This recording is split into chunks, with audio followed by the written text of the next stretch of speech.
Hey, family. It's your girl, Christy Akins, and you have tuned in to another episode of Southern Chats. I am so happy to have you all with me today. Today, I am doing my very first podcast. Oh my goodness, I'm so happy.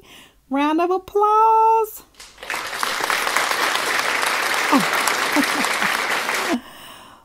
So, oh my goodness, I'm proud of myself. So, pat on the back for that. For me, just actually setting forth a plan and going forward. I first started with my videos, and I knew I wanted to have a platform for vlogging and podcast. And I didn't know how to mesh the two, but I just said, what the heck, just do it.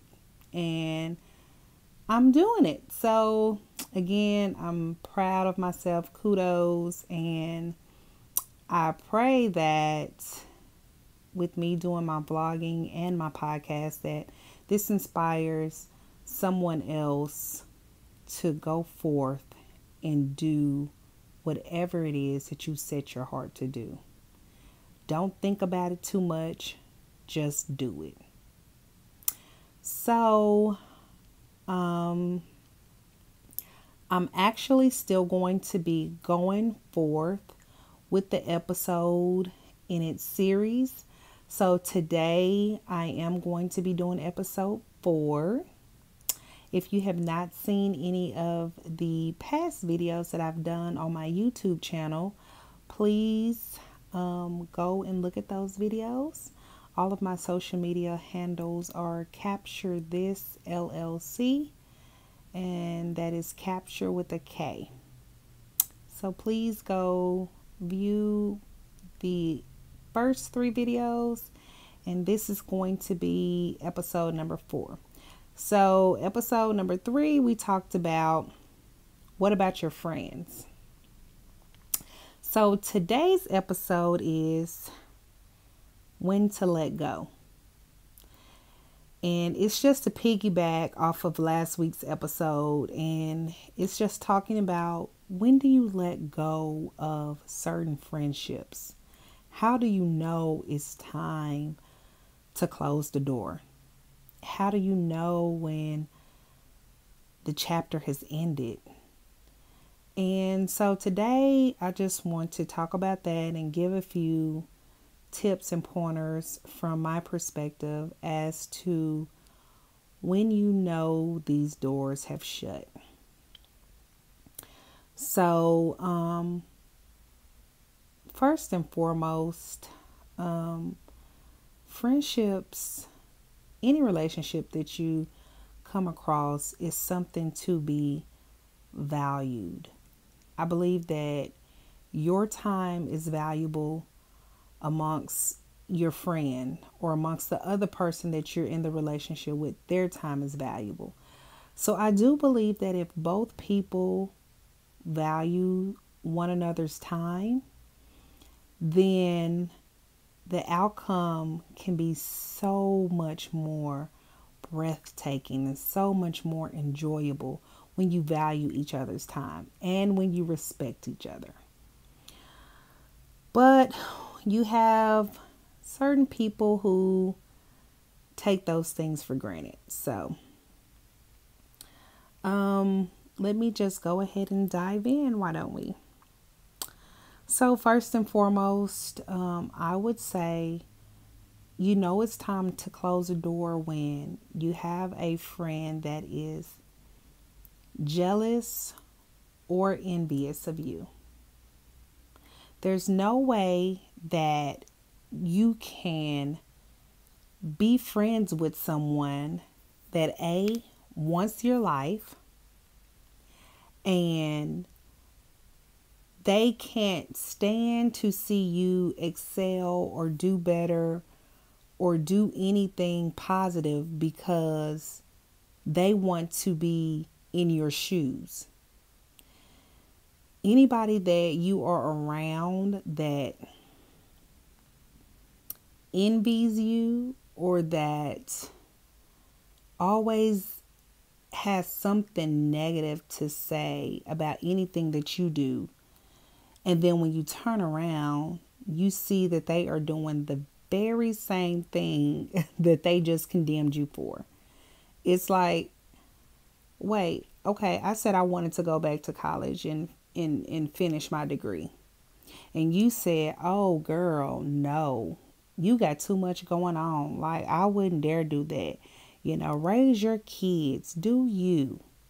Don't worry about that. People always say that you should go back to school, but those people don't know what they're talking about, girl. Just work hard, and you can make it to the top of the corporate ladder. And you listen to your friend. You say, you know what? You're right. I'm doing well in my job. I may not have to go back to school. But then as soon as the next semester comes, that same friend says, hey, girl, I just registered for school, honey. I think that it's good when you get into school because jobs look at your resume and they see that you are accomplished. They see that you have a degree, and girl, I just want to get ahead in life. So you are the same friend who just told me not to worry about school. And now you're going. Now let me rewind. It's a different thing if that same friend comes to you and say, you know what, I thought about what I told you, and I was wrong for that because I've done some research or I've talked to some people, and honestly, what I told you was not right. You should go back to school. Now, if your friend does that, okay, kudos. I'm down for that. But if they never come to you and never say a word to you about anything, and the only thing they've said to you was not to go to school, and then all of a sudden they have gotten in school, then no, you have to pay attention to that. Because believe it or not, some of the people that are closest to you, they're close to you just to know what you have going on in your life, just to make sure that they can stay 2 steps ahead of you. Just ponder on that for a moment. Because it's hard to actually think of the people that are close to you. Somebody could actually not want me to succeed, not want me to do better, not want me to make it. Yes, sweetheart. It happens all the time. So it's a hard pill to swallow. But it's even harder when you're not discerning and you're not praying to ask God for signs. I'm constantly asking God to close doors in my life that He does not want open. Cut off relationships that He does not want me to be in anymore.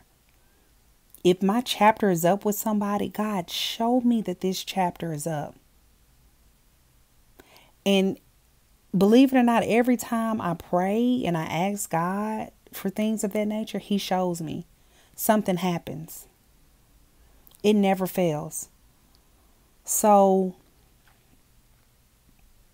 be mindful of those jealous and envious friends that don't want you to succeed. And in those relationships, in those friendships, they're toxic. They're not good for you.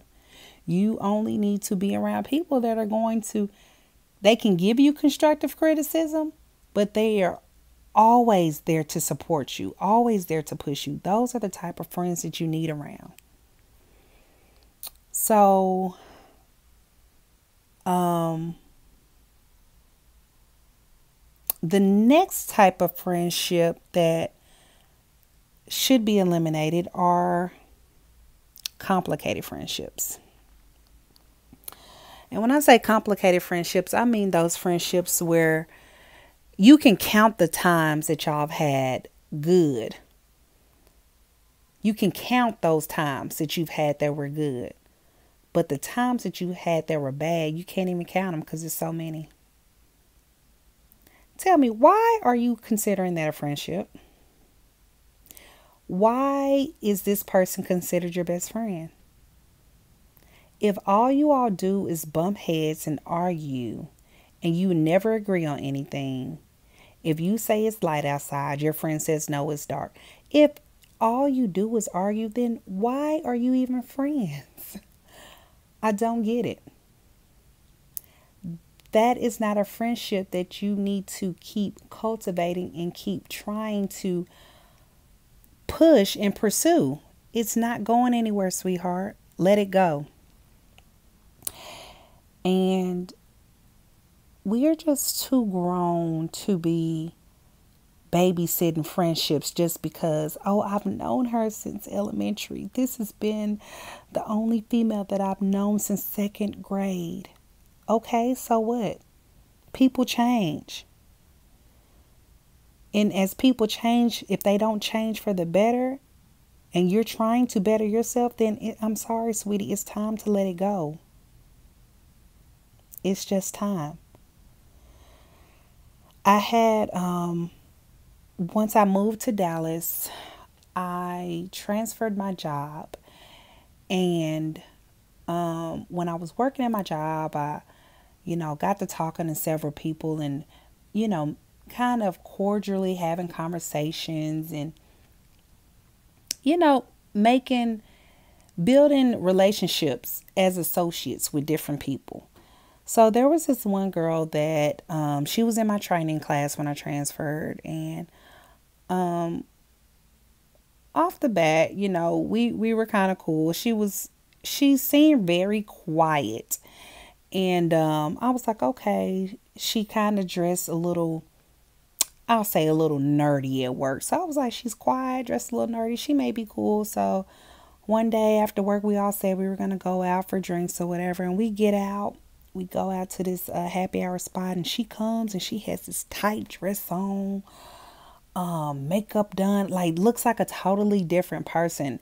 And so I was like, wow. I'm like, you look totally different. But she was like, yeah, this is how I dress when I go out.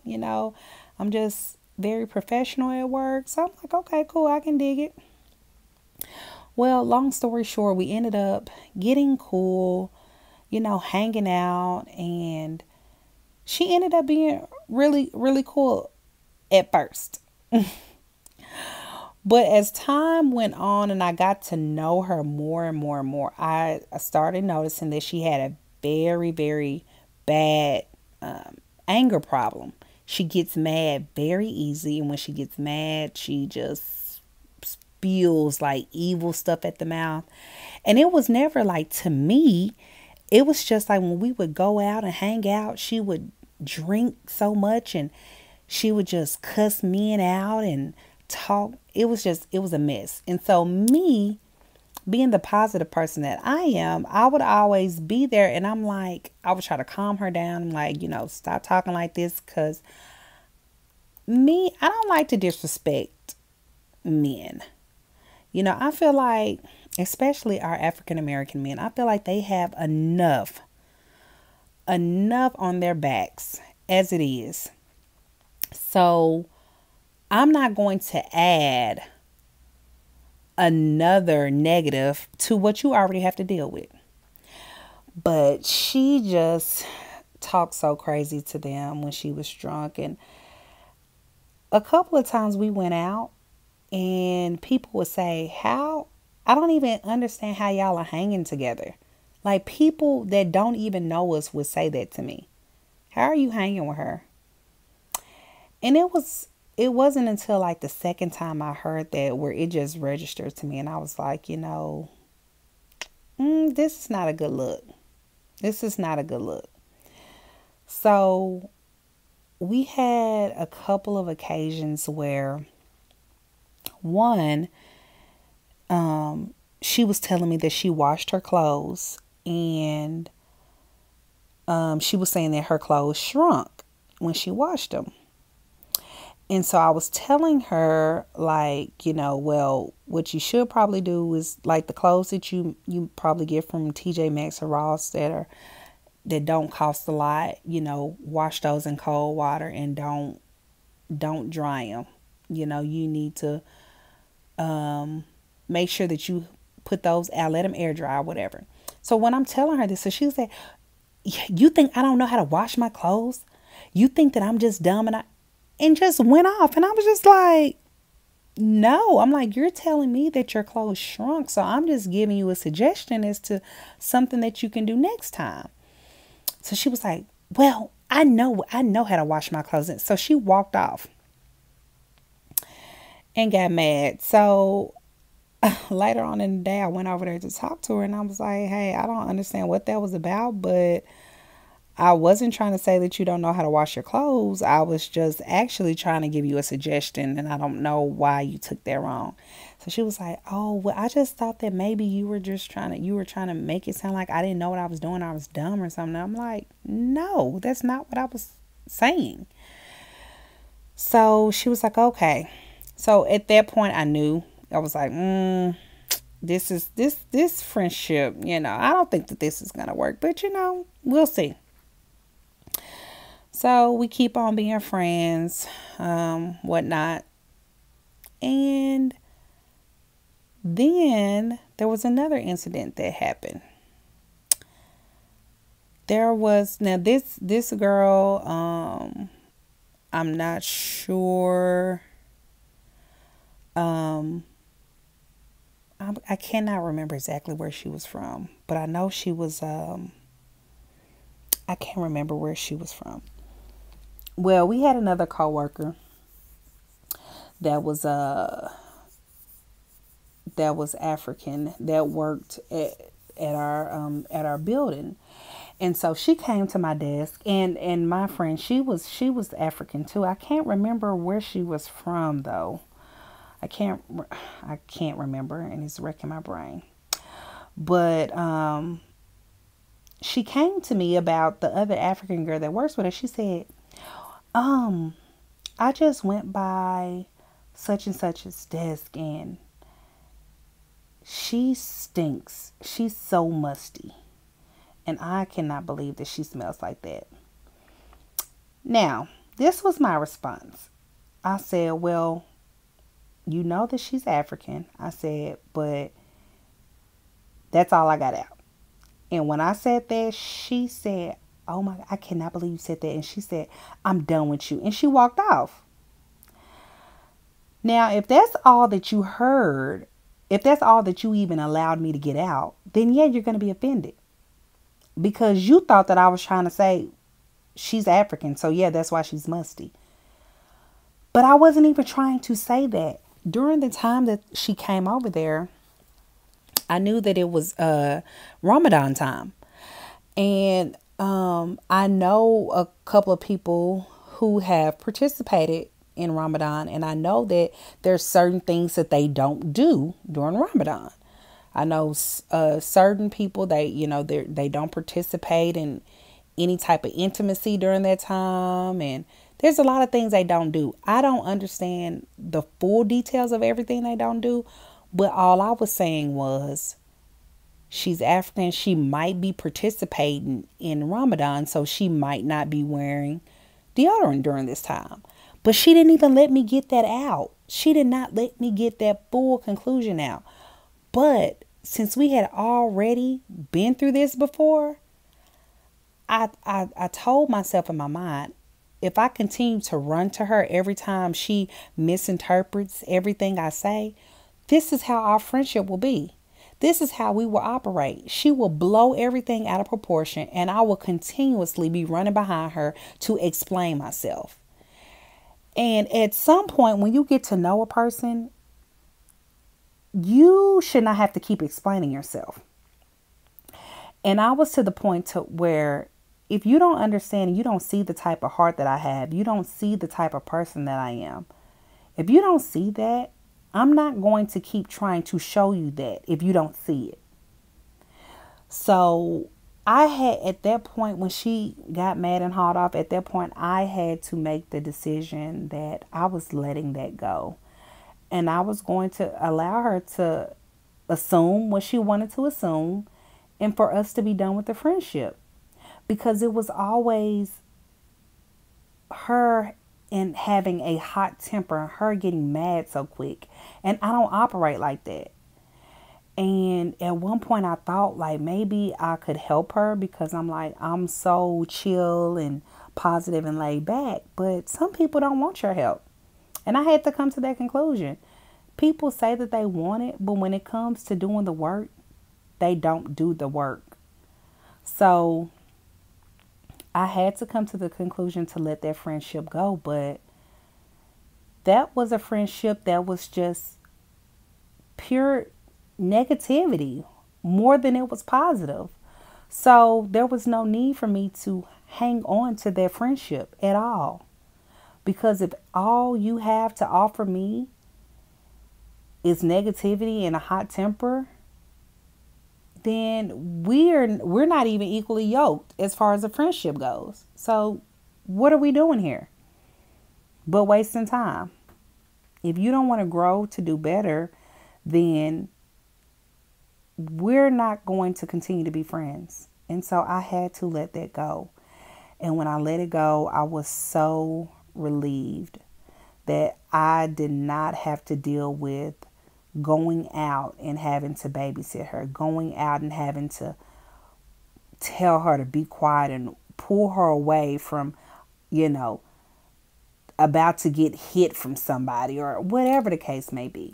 It was too much. So I hope that you can evaluate your friendships. And if you have friendships like that are constantly negative and draining, you need to reevaluate that and consider letting that friendship go, because it's not good.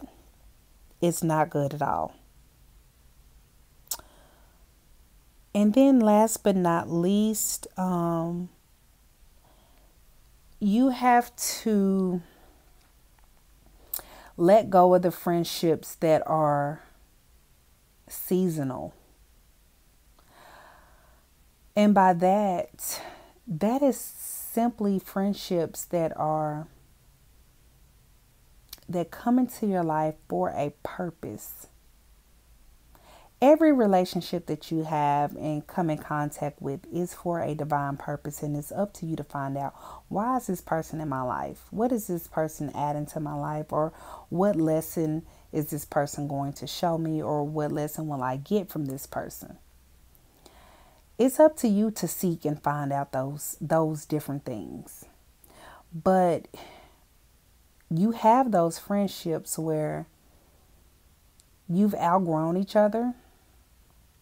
And they happen where, maybe you've gone to school and you got your degree and you've opened up your business, and you have a friend who still is on Section 8, don't want to work, smoking pot every day. And you're like, man, I know we did that in high school, but I eventually wanted better for myself. So I went and I got my GED, and then I went to college, and now I'm opening up a business. But you are still just smoking pot every day and not wanting to work. You've outgrown each other. You are not in the same category anymore. That friendship has been outdated for some time, but you are hanging on to it due to the amount of time that you've known the person, or just due to you growing up with this person, or feeling sorry for a person. Sometimes it takes you to remove yourself out of someone's life for them to get it together. And so not all friendships that you cut off mean that you have to cut them off indefinitely. You have to pick and choose which friendships you're done with completely and which friendships you're giving space to.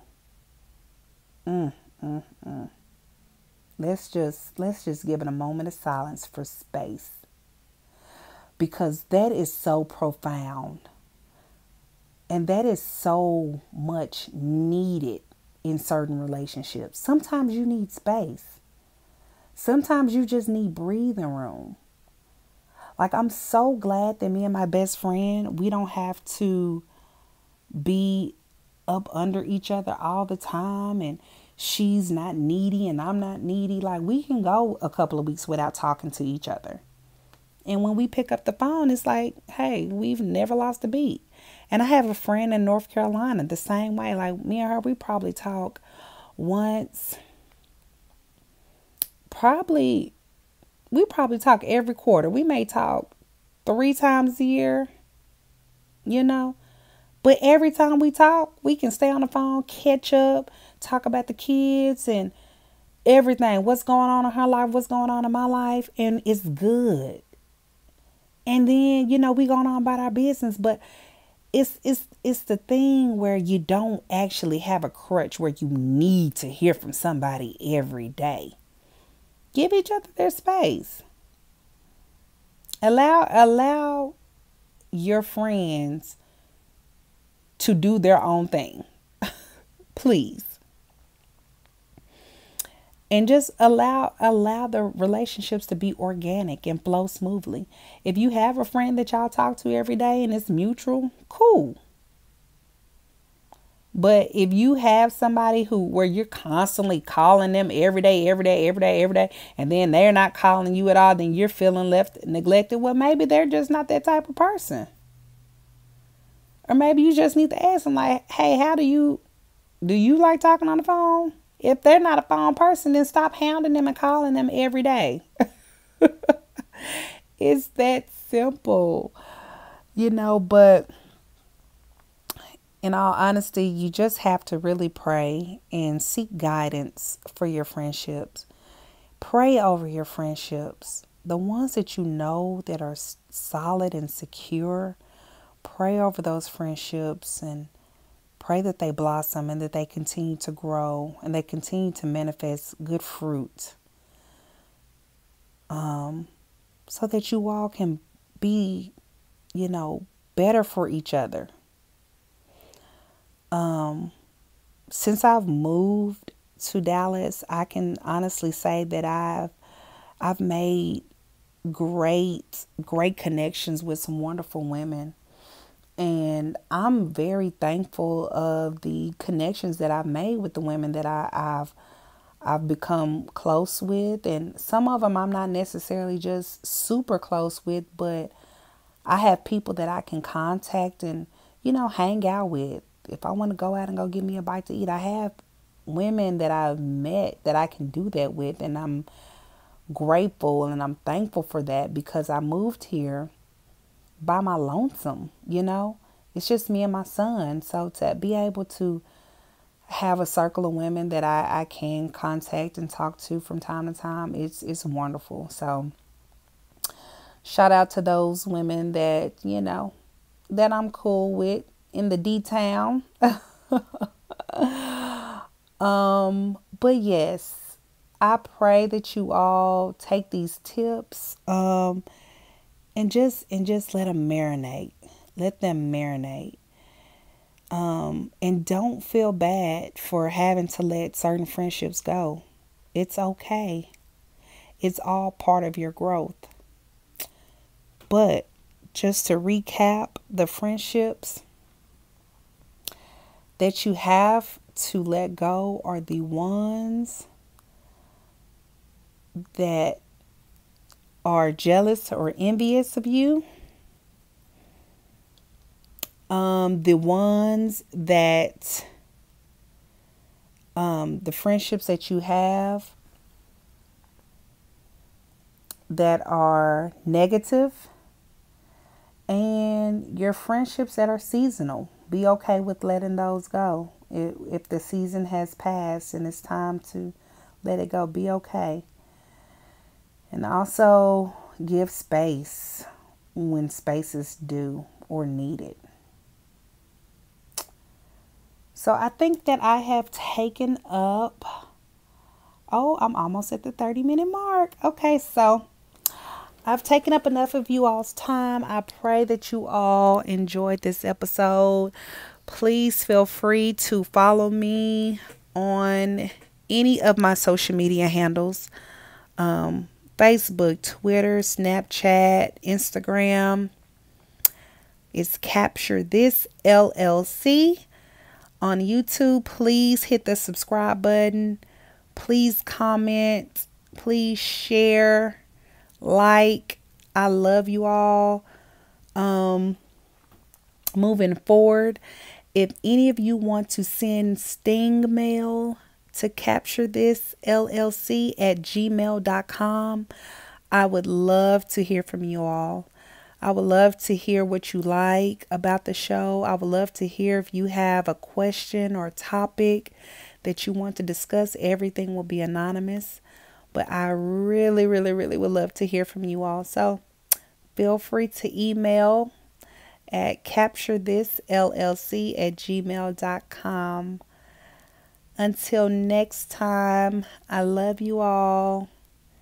Be safe and be blessed. Bye.